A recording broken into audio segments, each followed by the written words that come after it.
Welcome. My name is Kahehun Joki and you're listening to the African Tour Tales podcast on the Edify Podcast Network. Welcome to Bloom Radio, the best of you. This is the African Tour Tale with me, Kahehun Joki. When Kenya gained her independence in 1963, the choir at St. Stephen's Church was tasked with performing the well-choreographed choral pieces to celebrate the special day that would forever change the course of this country. St. Stephen's Church is home to some of the best gospel artists in the country. Mary Otieno and Kayamba Africa Group are some of the artists whose musical careers started at this church. The history of the home of African gospel inspiration dates back to 1903 when the church's foundation was laid and timber with metal sheet roof structure was put up where the Kenyan parliament stands today. The Anglican Church was the de facto official church for the colonial power, and St. Stephen's was only reserved for the whites. Racism and classism could not allow the congregants to mix, and hence St. Stephen was reserved for the Africans, and the whites moved to All Saints Cathedral, which stands along Kenyatta Avenue today. The old structure had to be demolished to pave way for the Parliament building, and it was moved to Jogoo Road where it stands today.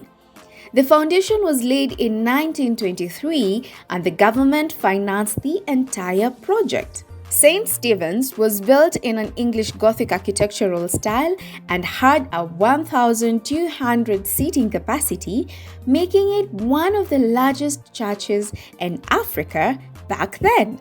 It had a bell tower that could be seen from miles away, a piped organ, and a piano, which are still in use to date and bore some of the greatest musical talents and hits in Kenya.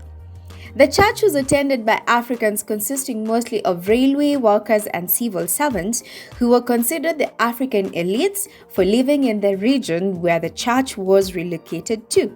The church recruited a musical teacher, the late Professor George Zenoga Zake, in 1956 from the nearby St. Paul's Primary School. Professor George started the St. Stephen's Choir, which became a household name in Kenya for bringing in an African touch to Christian music.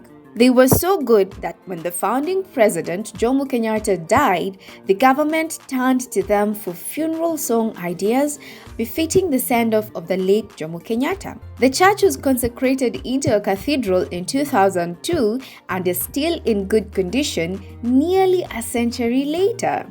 St. Stephen's Church, Jogoo Road, holds immense history. It was started as a place to segregate the Africans from the whites, but today, the church serves all, regardless of race or status. Their motto is serving the community, the nation, and the world. The next time you're in Kenya, make a point to visit the church and learn of its history. That is all we had for you on today's tale. My name is Kahehun Joki, and this is Bloom Radio, the best of you. For more great podcasts that will build your faith and inspire you, head over to edify.app and search for the Edify app in the Apple and Google Play stores.